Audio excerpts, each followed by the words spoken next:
My name is Luige del Puerto. I'm the associate publisher and editor of the Arizona Capital Times. The Arizona Capital Times has been around since before statehood, 1906. We cover nothing else but state politics, so we only write about politics every day. And people describe us as an independent, nonpartisan, non-ideological newspaper. I like to describe ourselves as an equal harassment newspaper. I like that label. We are fortunate to have this panel with us tonight. It's already nighttime. They're great. They know their stuff. And so let's just dive into it. So we have Stacy Pearson. Stacy is the lead strategist for Smart and Safe Arizona. That's the campaign to legalize recreational use. She's the senior vice president for Arizona senior vice president for Arizona for Strategies 360. She has more than 2 decades of experience in journalism, public relations, public affairs, and of course campaign consulting. And she also ran Pulp and Zone's campaign that of course unseated Sheriff Joe Arpaio a couple of years ago. Stacy, thanks for being here.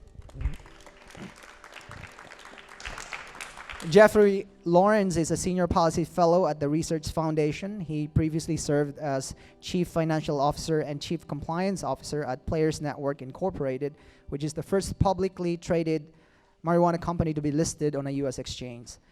He also oversaw at Players Network. He oversaw compliance with state and local laws and regulations for the company's operations across 2 states. And he served previously as a senior appointee to the Nevada State Controller's Office, where he oversaw external financial reporting covering nearly $10 billion in annual transactions on behalf of the state. So if something went wrong in Nevada at that time, you can blame Geoffrey here. Thanks for being here. And there's Mike Noble. Thanks. Mike is the chief of research and managing partner at OH Predictive Insights. His work has been cited by the Wall Street Journal, the New York Times, Politico, just to name a few of the very highly regarded newspapers and media publications, media companies across the country.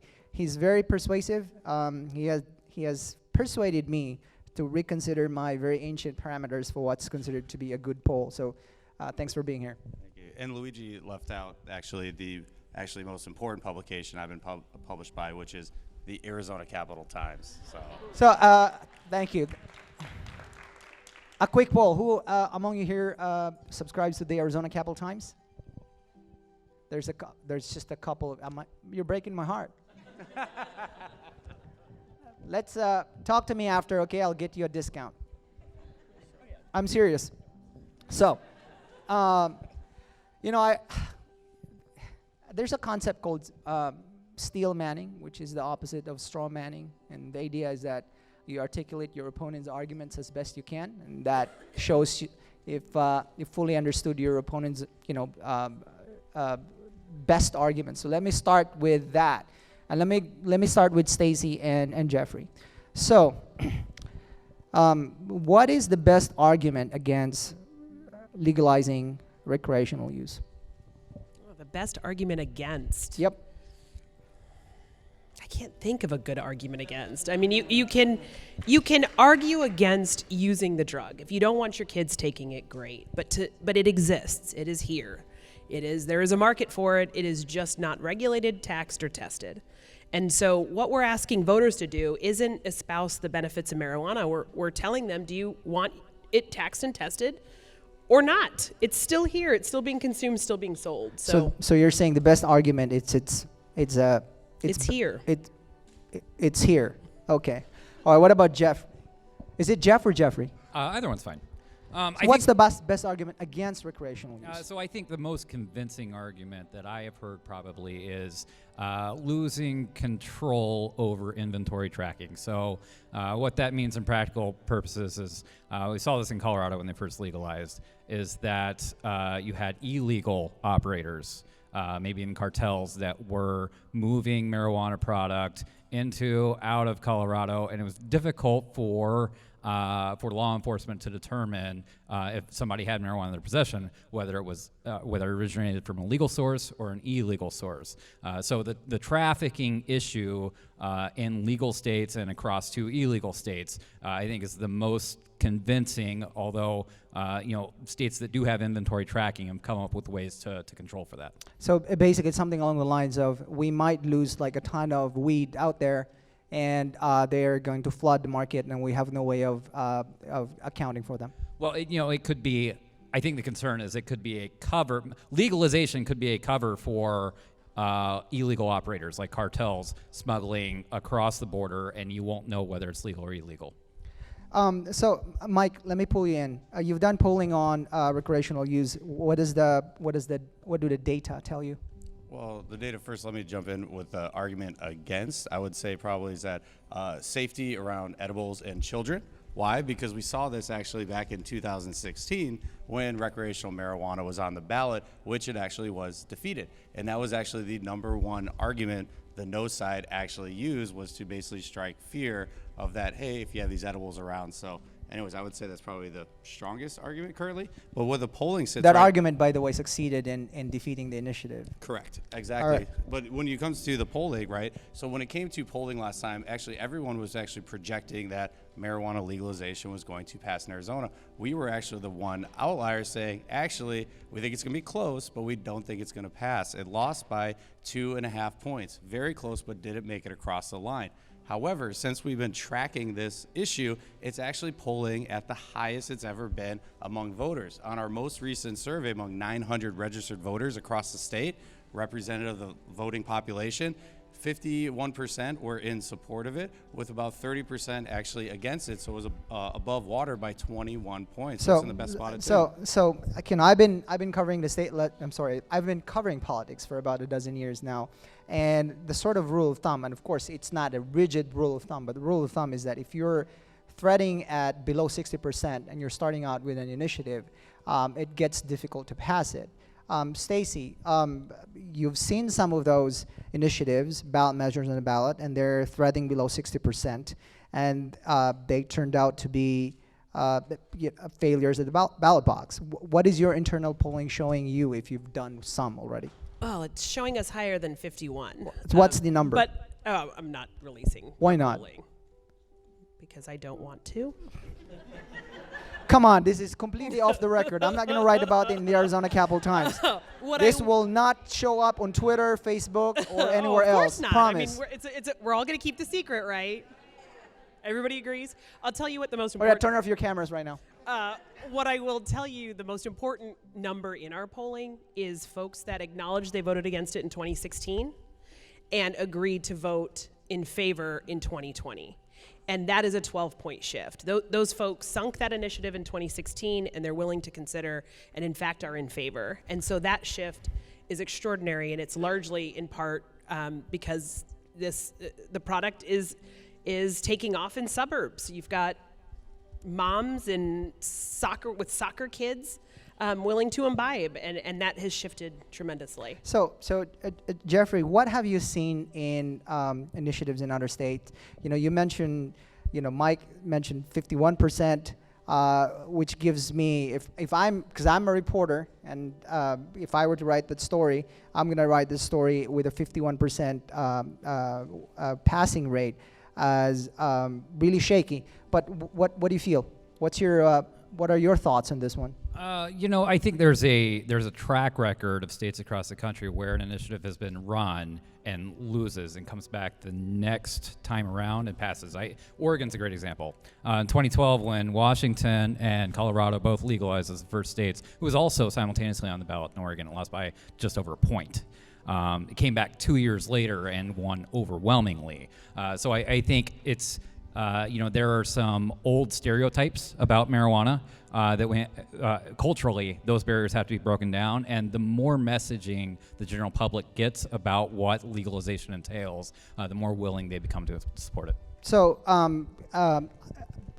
last time, Arizona has like a love-hate relationship with marijuana initiatives. In 1996, we passed one to allow doctors to prescribe marijuana. And then, of course, the legislature sort of monkeyed with it, and as a result, it was never implemented. And then, of course, in 2010, we legalized medical marijuana, and then, in 2016, that initiative failed. Right now, I have not foreseen, or to the best of my ability, I don't see a well-funded opposition to Stacy's initiative. And Stacy, correct me if I'm wrong here, if you're hearing from the grapevine, if you want to share with the audience, if you're hearing the same thing or anticipating the same thing. And what I mean by a well-funded campaign is something that has enough money to counter the messaging from the initiative. So I'm hearing the same that you are. We're prepared for opposition. We know it's coming. There are Sheila Polk organizations, folks that are just anti-cannabis, period. But in 2016, the money that led to the defeat of that initiative was largely raised by the business community, who had some very serious concerns about the language and whether or not they could prohibit use among employees. And we were abundantly clear in the language that there are employers protections, and APS being among them, or utility companies being among them. They don't want folks using cannabis and working on power poles. Okay. They also can't take Ambien. Great. That seems like a logical thing to do. Right. Yeah. So I mean, these were the so conversations. You can't Right. smoke while you're up there. Yeah.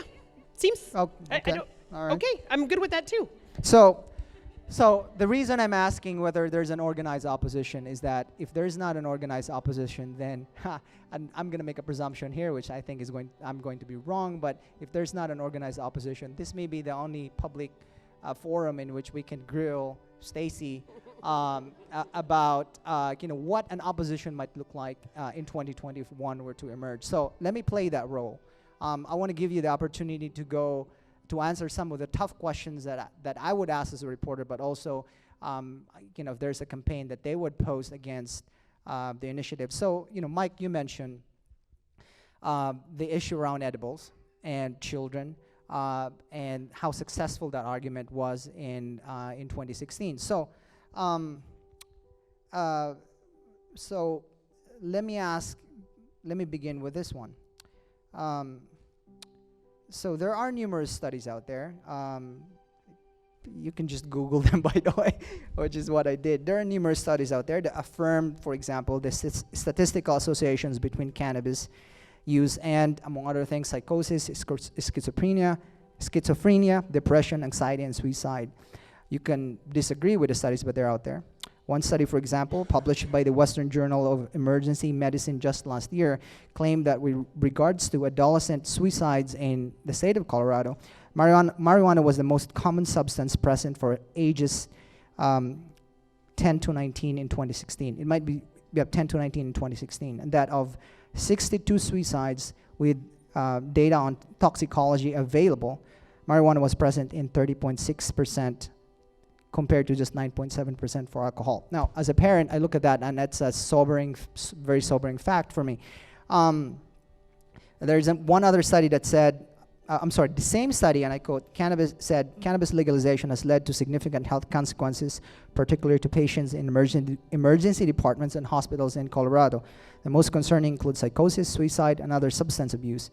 Deleterious effects on the brain include decrements in complex decision-making, which may not be reversible with abstinence, increases in fatal motor vehicle collisions, adverse effects on cardiovascular and pulmonary systems, inadvertent pediatric exposures. Let me finish. So you have the opportunity to respond. Contaminants exposing users to infectious agents, heavy metals, and pesticides, and hash oil burn injuries. Hash oil burn injuries in preparation for drug concentrates have been documented. So my question is there an agreement among the panelists that it's not good for your physical and mental health to smoke weed? So I think the question that you started with was these are going to be the opponent's arguments, and I'm going to let everyone in on a secret. Just because it's legal doesn't mean you have to use it. Sure, I get that part. So if you agree Okay. with any of those Yeah. assertions, Right. the trick is don't take it. So that's a good point. You're an adult. It's up to you whether you want to use something or not. It's the same with alcohol. And you can buy it So- today, so just on the but- black market. But is there agreement? And like I said, this might be the only opportunity we can ask these questions. So, is there agreement among the panelists that smoking weed is bad for your mental and physical health? Let's ask Geoffrey. All right. I encounter these arguments a lot. I think there's a nuanced answer, actually, because Please. opponents will seize upon these, what I think are statistical artifacts, to present this relationship with psychosis. Yes, the population of marijuana users has more prevalence of psychosis than the population of non-users. However, when you dig down deeper into the data, what you see is that psychosis, people who are already prone to psychosis or already suffer from it, use marijuana at an overwhelming rate, primarily as a self-medication device. Now, So if you're already prone to psychotic problems, and then you use marijuana, then it gets worse. yes. Okay. Now, I will say that there is evidence that using marijuana on a regular basis below about age 20 impedes brain development. So young people, plain and simple, should not use marijuana. However, there is evidence also that for older adults, those 50 plus, using marijuana can slow deterioration of the brain. So symptoms like Alzheimer's may be delayed by regular marijuana use, and it may not be THC. It may be other cannabinoids like CBG, CBD. So you're saying if you're young, don't use it. The older you get, then you might consider. Right. So what about Stacy? I'm sorry. What about Mike? What do you think of this? So it's interesting that when it comes to this subject, and by the way, I don't have a dog in the fight. I'm a researcher and just look at what the data tells me. And you look at currently that, think about when in high school, was it easier to get alcohol than it was to get marijuana in high school? Yes, because it was legal for adult use. And that's essentially what they're doing right now, is putting it on the ballot to be legalized, not for recreational. I think that's, by the way, a misnomer. It's actually for adult use. And so you look at it, folks will have, and that's why the no campaign defeated the yes campaign just 3 years ago, because again, they targeted saying, hey, there will be more of a proliferation, more access, and again, striking fear into the voters, which again, ultimately, what everyone said the polling was going to go, but guess what? It didn't. And currently the numbers we're seeing, I think it's going to be incredibly not only close, but it's really going to depend on the arguments, because the yes has a far harder job to do than the no side. The no just has to poke holes in the argument. The yes has to stay on one single message and stay linear on that approach. So it's going to be close. So another way, I guess, of asking the question is that you mentioned it strikes fear, which was successful in 2016. And when you say strike fear, the question that popped in my mind is that fear valid? What is the validity of that fear? So let me rephrase the question another way. This is a little bit of a flippant question, but you'll get it. Would you recommend smoking weed for adult use, not recreational use, adult use, to your family members and close friends? I would say that they should do their research, and I would caution them to know what they're getting themselves into. Okay. What about Stacy? Would you recommend it to your close friends and family members? I just got my 74-year-old mother, a card. So, and just as a caveat, I'm also the mother of a 17-year-old girl, and I'm married to a cop. So would you? And so would yes. You yes. So The answer is yes. okay. You would recommend it to your cop husband Yes. and to your 70-year-old. Yes, Okay. I All right, okay. absolutely All would. right. Well, so then I can't ask my follow-up question because you did answer it. What about Geoffrey? You have would you recommend it to your close friends and family members? I think it's an individual decision, but I do believe there are some demonstrated medical benefits of certain cannabinoids, including through FDA-supervised studies now with CBD. I think in some cases I would recommend it. CBD is I think the uses and medical benefits of CBD have been proven time and again in numerous studies, but we're not necessarily talking about CBD, we're talking about THC. Right. Yeah. I think THC is there's limited evidence that it may have some medical benefit, but I think that's an individual choice. I wouldn't tell anybody. What I'm getting at is that one of the I would presume one of the questions would be in 2020 if there's an organized opposition, or one argument would be that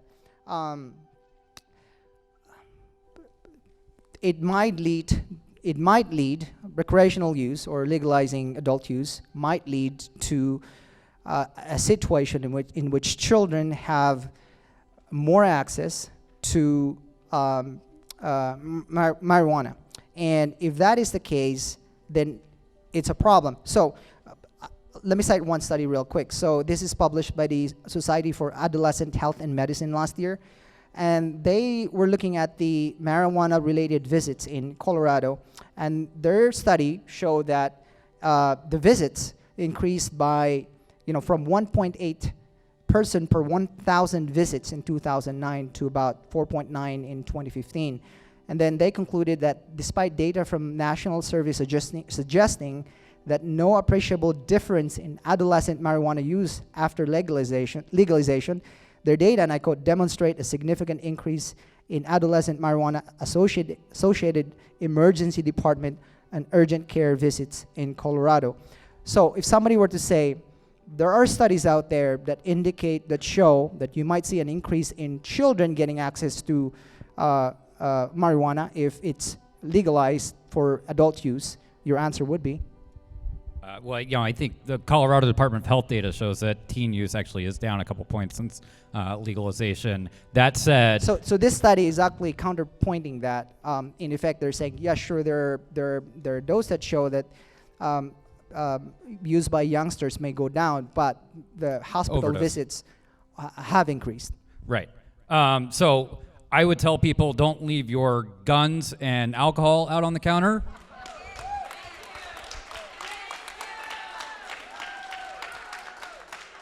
Follow the same rule with your weed. So don't leave your guns on the counter, and don't leave your don't leave your pill bottle open. And we took some pretty extraordinary. Yeah, we took some pretty extraordinary lengths in the initiative to prohibit things that could be mistaken for kids' candy. So yep. we limit. Tell us about it. We prohibit. The list of things is long and weird, but edible cannot be in the shape of an animal or an insect or a person or a couple of others. Cartoon characters. So you can have a gummy blob. That's square shape, yeah. But we tried to keep it from looking like. So let me ask you then: are you prepared to say that Arizona will not see an increase in cannabis use by children if this initiative passes? I'm not prepared to say whether or not there's going to be an increase in cannabis use, whether or not it passes. If I gave my daughter $20 tomorrow and said, "Come back with a bottle of vodka or a bag of weed," she would be back with weed first. So that presumes then, you're saying you're not prepared to say it, but that presumes when you say if you give a teenager money to go out, buy alcohol, buy weed, they'll buy weed. So that presumes easier to get. That presumes then that we might see an increase in. I have no idea. That presumption is a leap.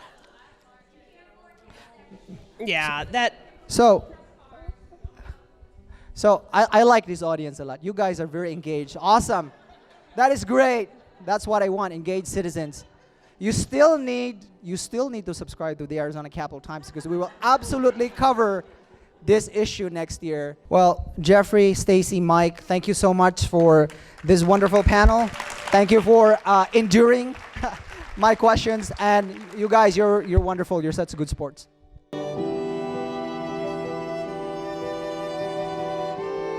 Hi, I'm Carlos Alfaro from Arizona Talks, and if you like conversations like these, be sure to follow us on Instagram, Facebook, and Twitter, and at our website at arizonatalks.org.